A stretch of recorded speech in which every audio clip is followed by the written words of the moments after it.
Hey guys, it's Nutrock MMA. Some of you guys may know me as Nutrock, the UFC editor. I've since changed my name, but I think it's time to put the YouTube channel to use. So, um, figure I do my predictions for UFC 317. We're gonna start off with Charles Oliveira and Ilia. So the interesting thing I find about this fight is, while a lot of people are writing off Charles, and I'm gonna pick Ilia to win, which hurts my soul, but while a lot of people are writing off Charles, I feel like that's just not smart. He's proven many times he can take a licking while he's got the pretty horrible chin. Which again, I hate to say that because I love Charles. He finds a way, and excuse me. What I was saying, he finds a way, and I wouldn't ever write him off in a fight like this, especially where Charles does pretty well with smaller fighters. I don't believe he's 5'10". I think he's a little taller, to be honest. But whereas Charles does pretty well with the short fighters a lot of the time, did struggle with Arman Tsarukyan. I believe Arman just very good wrestler, and I think Charles has shown to struggle with him. But like I was saying, whereas Charles does do pretty well with shorter fighters, Ilia does really well against tall fighters. I know some people have said that Ilia doesn't deserve the shot. Say what you will. I don't necessarily think Arman Tsarukyan should have gotten it either, especially after messing up an event like he did. But I am picking Ilia to win this fight. The biggest thing, while Charles does recover from very heavy shots, I think Ilia is just a little heavier than Charles has ever faced. And I know it sounds a little crazy with Dustin Poirier and Justin Gaethje being on Charles's resume, but I actually do believe I do believe Justin actually is a heavier hitter, but Ilia is so much more sound in the technique department that he just shuts people's lights off. So I'm gonna pick Ilia to win by go round 3 TKO. It hurts me to say I'm rooting for Charles, and I like Ilia too, but I'm rooting for Charles. He's my favorite current fighter. But you know, can't pick him, unfortunately. That's a little rough to say, but you gotta do what you gotta do. But Ilia by 3rd round TKO. I've seen some people say Ilia's gonna submit Charles. I don't think that's necessarily gonna happen. While Ilia is a very good grappler, I don't think he's gonna choose to engage that with Charles. He very well might, just to prove a point, knowing Ilia, but I believe he's gonna drop Charles and finish him. So now for the co-main, which is Alexandre Pantosia versus Kaikar France. I think this is going to be a very good fight, but I think most people, including myself, are going to lean Pantosia, picking the two favorites for our main events. I believe Kaikar France genuinely does have a good chance against anyone in the division. Not a lot of flyweights carry power like he does. We saw what he did the Urseg at 305. But I don't really... Pantosia did obviously beat Urseg, not saying MMA math works, because it doesn't.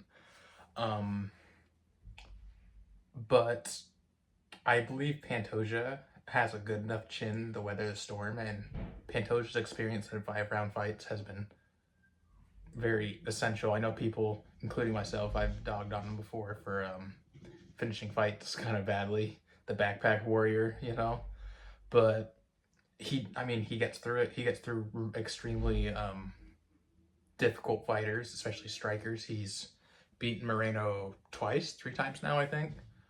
And he's beaten Royval twice, beat Ursig. These are a bunch of strikers. While they're decent, Royval's like an okay grappler. Actually, no, Royval's a pretty good grappler. He survives Tatsuro Taira for 5 rounds, whose main deal is grappling. He freaking ripped off Alex Perez's ACL before he fought Royval. So Royval's a good grappler. So Pantosia's shown that while he's not always the most technically sound, especially on the feet, I think the best way to describe him, he's just an extremely gritty fighter. He's just got grit. He bites down whenever he's getting hit. Doesn't have the best stand-up, but not the worst. And, I mean, he's coming off a pretty decent win against Kaikar Asakura.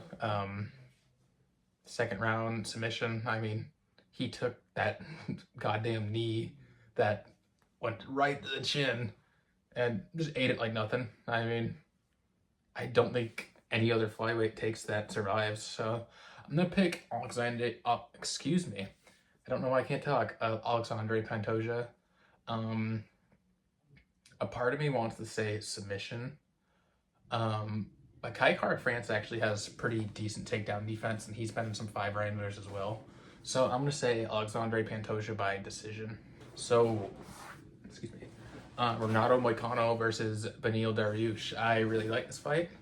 I'm a big fan of Benny and Moicano, but more so Benny. This is one I've really been thinking about, because I know a lot of people are saying Ronaldo is going to win pretty easily.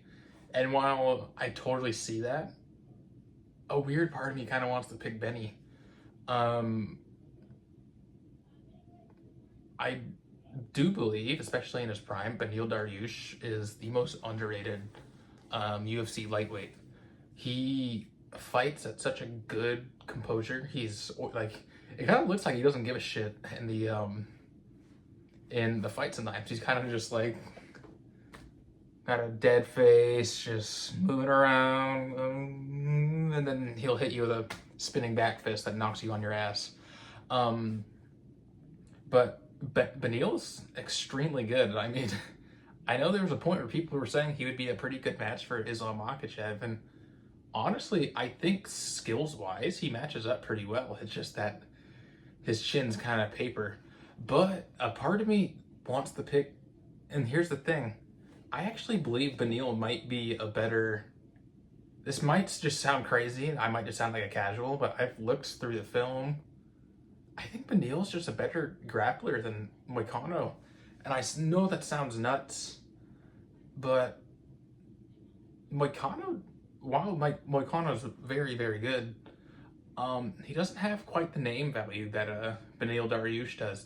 I think people forget Beneil Dariush kind of made Gamrot his bitch for a couple of rounds. I think he lost the first round and ended up absolutely working on the second two. I haven't watched that fight in a while, but again, there's that chin. Moicano's not necessarily a big striker. I think he's got a few like legitimate KOs on the feet, but not a lot.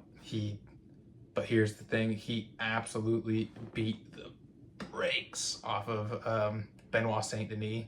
That was extremely impressive. I remember I had to turn off that fight because I went to work, and I opened up my phone on Instagram and I see Benoit Saint Denis' face just looks like he got hit by a train.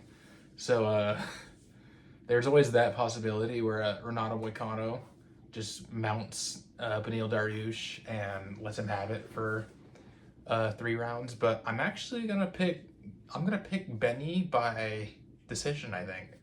I'll take him as an underdog. I know, I just believe in him. I think he's never had a great chin, but I do think he'll be able to weather an early round 1, and I think he's gonna find a decision. I think he's gonna find a 29-28 decision, maybe even a split. But I have a weird feeling that Beneil's gonna find a way to win. Joshua Van versus Brandon Royval. Very, very short notice fight. Fucking, what's his face? Gyno boy. God, why am I don't know why am I spacing out his name? You guys know exactly who I'm talking. I was literally talking about him the other day to one of my buddies about how he got injured.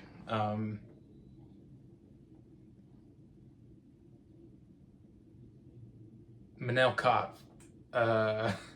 Sorry. Manel Cop got injured. Joshua Van, who just fought at UFC 316, steps in to fight the #1 contender. I absolutely love this fight, and I am rooting for Joshua Van. I like both fighters quite a lot. I am rooting for Joshua Van, but I have a feeling that Brandon Royval is going to be able to beat him. So I am going to pick Brandon Royval by decision. I don't see anyone getting knocked out here, but this fight's just, it's tricky because there's always that possibility that Joshua Van's just going to box his goddamn head off for 3 rounds and just make me look like a goddamn idiot for picking Royval. But Royval is extremely experienced. To be honest, Joshua Van is too. The man's got, I believe, 8 fights in about 2 years. But Royval has obviously had some championship experience. I think he's fought 3 or 4 main events in a row or something like that. He's doing a whole bunch of 5-rounders, so his cardio is excellent. He's the lengthier. I think Royval is a bit more well-rounded too. I think if things get tough on the feet, Royval can switch to grappling. He is quite a good grappler, and he's tough too. I don't see this is just, and it's also there's a very big step up in competition. As Joshua Van, I mean, I hate to say it because I mean, I love the guy, but his best win was just last week against Silva, I believe his last name was. And while that was an extremely good fight, I mean, I think he landed like almost 200 strikes in about 15 minutes, which is just unreal. Scored like 3 or 4 knockdowns. It's just, that guy is not, the guy who's beaten at the number 11 rank is not as good as, or not even, it was number 14 rank. Not Bruno Silva, but it was a Silva, you know, it was a Brazilian guy. But I mean, Silva's kind of beating the piss out of that guy, or Silva, sorry.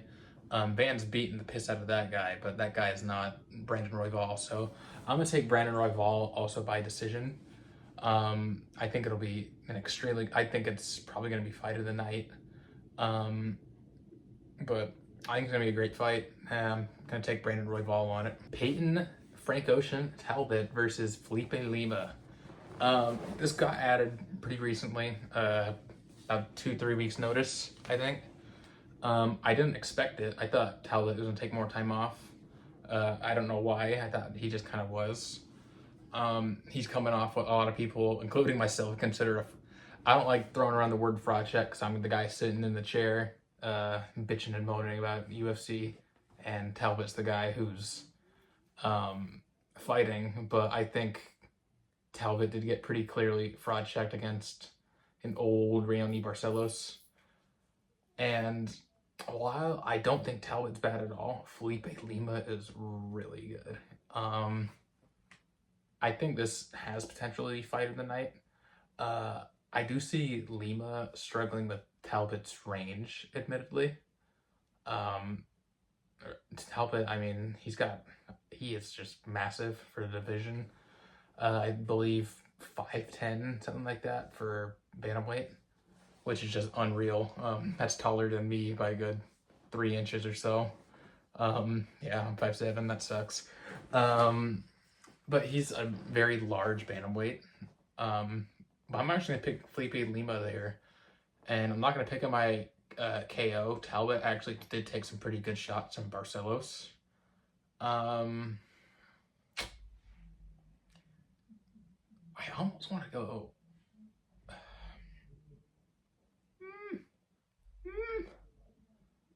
either a late Felipe submission, maybe like a drop into a submission, or Felipe Lima by decision. 29-28, 29-28, 30-27 maybe. But it very well, I mean, again, it could just go not my way and I get absolutely obliterated with my picks. It's happened many times before, but that's all right. So Jack Hermanson comes out of the grave to fight Gregory Rodriguez. I didn't expect this fight, actually, to be quite honest. I think it's a great fight. I really don't think it's much of a better fight than that. For unranked middleweights, to be honest, I should have said. I mean, there's better fights. I'm kind of running off of nothing here. I'm a little tired, but I think it is a really good unranked middleweight matchup. I think I was one of the guys who picked Jared Cannonier to weather the storm and beat Gregory Rodriguez. A lot of people thought I was an idiot. I kind of thought I was an idiot when I saw Jared get dropped like 2 or 3 times before the later rounds. But I still think Gregory's quite good. I think this is a good matchup for Gregory. Jack's got very good boxing, and I mean, he has the ability to pull off that underdog upset. He beat the salty man back into the unranked depth of middleweight. But I'm gonna pick RoboCop. I'm thinking I don't want to go first round TKO because Jack is tough. He is coming off injury, I believe. That's why he's been gone so long. But I'm gonna go RoboCop by 3rd or 2nd round TKO. It's a good fight. I mean, I think Jack will have some moments of success, and I hope RoboCop works on some grappling. He's not the worst grappler. He doesn't get, if you notice, the middleweight division really doesn't have so much grapplers as there used to be. Kind of the top premier grapplers are Kamzat and Anthony Hernandez. He's one of my favorite middleweights right now. He kind of fights like Cain Velasquez, who's my favorite fighter of all time. But we're gonna go RoboCop by 2nd round TKO. So Tracy Cortez versus Viviana Rujo. I hate to say it, guys. Women's MMA has been struggling to grasp my attention these past couple of years. My favorite women's MMA fighter all time is Joanna Jędrzejczyk. She's been gone for quite a while now, so I don't think it's like the worst fight in the world. I think it's just gonna be kind of a stand up, slug at him for a bit.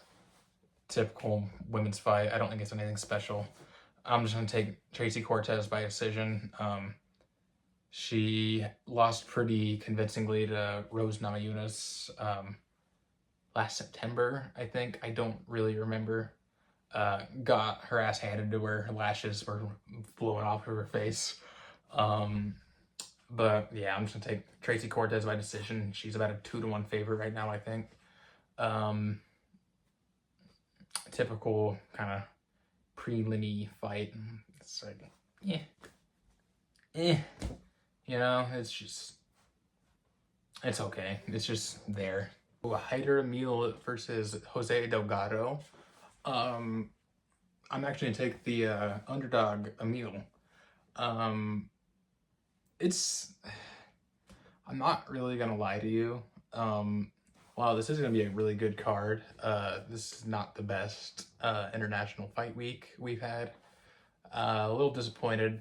I feel like we could have made so much better fights. I'm very much of the opinion that the UFC is waiting for Netflix, the sign with Netflix, to start putting on some better cards. I still think this is a good card on paper, and even cards that are trash on paper can end up pretty good. I thought UFC 315 was a very solid card, very entertaining. But I'm actually gonna go with Hydra Emil. He's got a good bit more fights than Delgado.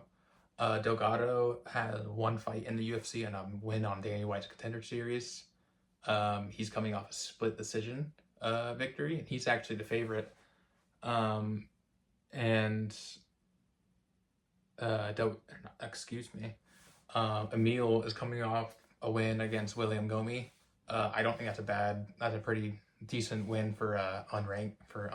Is it a featherweight bout, I believe? Yeah. But I think it'll be a decent fight. I do expect Emil to engage some grappling, possibly, or maybe. I do think this didn't go to decision. I'm gonna go Emil by decision. I mean, it's an okay fight. It's not anything that like wows me, but you never know. I didn't think too much of a Mick Oral by versus Matawas Rebecki, and it ended up being fight of the year. So I guess we'll see. Terrence McKinney versus Vyacheslav Borchev. Sorry if I pronounced that wrong. We'll just call him Slava Claus. I feel like most people call him that. I'm picking Terrence McKinney. He's the new Michael Johnson. He's been kind of built like him. I like both guys quite a bit. Slava Claus is a pretty funny guy. I like his little dance after he wins. But he hasn't really wowed me. I think he's a very average fighter. Great. I mean, he's got good striking, but he hasn't really nothing's stood out to me about him that makes me think, oh, that's a former kickboxing champion right there. He hasn't impressed me like that. I think McKinney is gonna. I think he's just gonna kind of bum rush him like he always does, and just kind of can crush, go do some can crushing, and give him the work early. I'm thinking late round 1 TKO. McKinney drops him. He's got power. He's got range. McKinney drops him with a straight or a hook or whatever. Ground and pound TKO, and give me McKinney by first round TKO. It'll be a fun one. I don't think it's gonna last very long, but it'll be fun. But here's the thing, like I said, McKinney's the new Michael Johnson. This fight could easily just have McKinney try to hit a flying knee and then he slips and then knocks himself out or something. You never know. So it'll be fun either way. Joanna Denise versus Alden Hines. Denise is one of the heavyweight prospects I do have some hope for. I do know he recently lost to the Marcin, the Red Curtain Tybura. The dude's actually just the ultimate gatekeeper. Even though I actually picked him to beat McParkin. I don't think he did. But, or was it McParkin? It was McParkin. Back in UFC London, which I'll just say here, that fight night fucking sucked. But yeah, he actually had a lot of success early on. He wobbled Tabor, even dropped him if I remember correctly.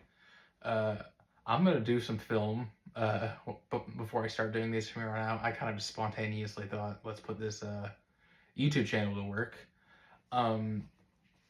But yeah, I think just the circumstances are not desirable for Alden Hines. He's never really fought UFC caliber opponent. He's mainly been in LFA, if I'm not mistaken.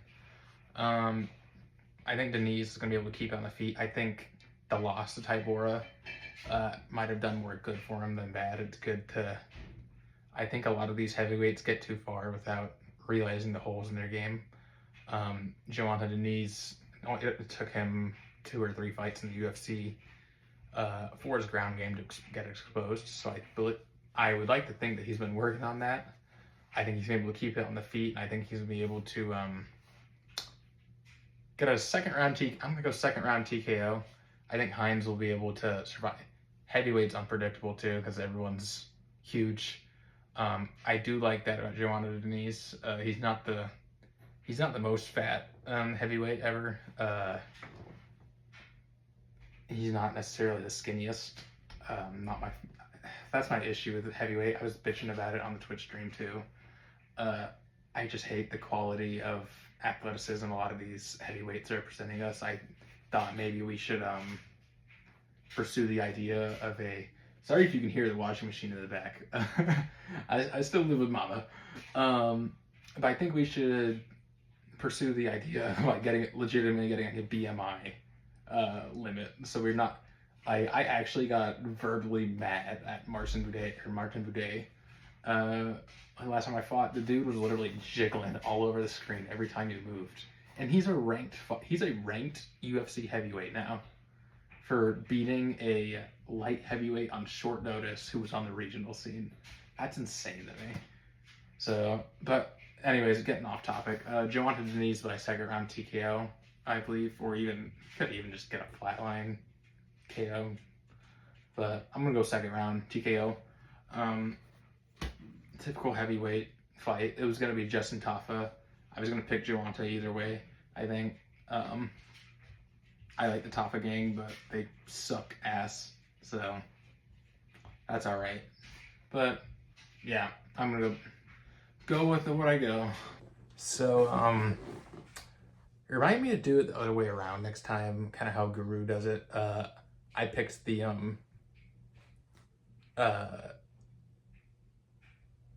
excuse me, doing it out main events first. I should really be. I can try to edit it into the other way around. Let's see if I can. But the very first fight of the night got added pretty recently. Niko Price versus Jacoby Smith. I mean, hate to say it, Niko Price kind of. I think this is just a layup for Jacoby Smith, to be honest. As it stands, Niko Price is a 750 underdog, and Jacoby is a 1,500 favorite, minus 1,500 favorite. So yeah, I don't think it takes a rocket scientist to think Jacoby's just not gonna roll through this guy. Niko Price, he kind of fights like me. Fights like a drunk uncle, you know, you knew your uncle, so for the last Modelo in the cooler or something, he just fights really awkward, and he always has, and somehow he got away with it. He beat Alex Morono twice, that's just a strange duology there. But Jacoby Smith by first round TKO, whatever he wants, to be honest. Yeah. But thank you for sticking around for the first YouTube video, the prediction video. I'll try to get quality up. I'm kind of just doing this on a whim. I'll probably get a microphone. I need to get a better laptop too. I've been needing to. But I'll get a better laptop. I'll probably get a microphone. I'm filming on my phone right now. I can show you my setup. It's kind of scuffed. We're on top of a fan with an MF Doom mask.